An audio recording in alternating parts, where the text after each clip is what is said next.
今仔日早起7:05的时阵，发生了规模6.2的地震，有真侪人拢好害甲精神起来。气象署是表示讲，这个地震是发生伫个东部的海域，深度敢若5公里外。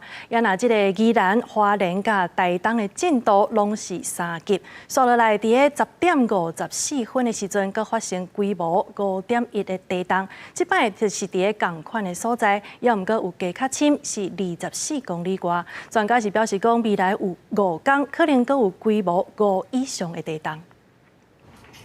很大，还在摇。自是早起7:05，雄雄发生地震，真侪民众惊一个全的精神。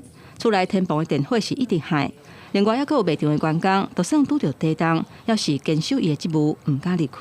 发现摇蛮大力，赶快出去看一下卖场有没有东西掉落，这样先上下再左右吧。惊到就对啦。对，我问到我无闲嘛，无大。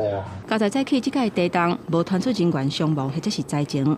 中央气象署地震中心指出，即个伫东部海域规模6.2极浅层的地震，上大震度出现伫宜兰、花莲、新北、甲云林等等的所在。以用过地震发生的频率来看，每一年平均会发生2届至3届规模6以上的地震。今仔日早起6.2的地震是今年的头一个。若规模5以上的地震，用过平均一年是24个，今年已经25个。还阁伫6年来背景的平均带内底，像台北盆地或是比较高的楼层，它会有一些盆地的效应跟一个大楼的一个效应会有一些共振，所以你感觉会比较大。地震的一个成因其实基本上台湾就是2个板块的一个碰撞，欧亚大陆板块跟菲律宾海板块的碰撞，在东边这边碰撞。每一年都是8颗原子弹的这个能量，那今天有释放1颗也是比较好了，这样子就不会说累积得太快。规模6.2的地震是稍微大一点点，但是以过去的经验来讲，这个区域的地震它一般都没有造成灾害。即便它以后的余震是5点多的话，应该不会有什么灾害。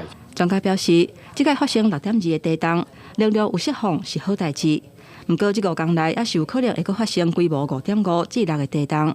不过，因为地震中心离台湾真远，以前的规模嘛比主震较小，影响无大，民众唔免烦恼。记者综合报道。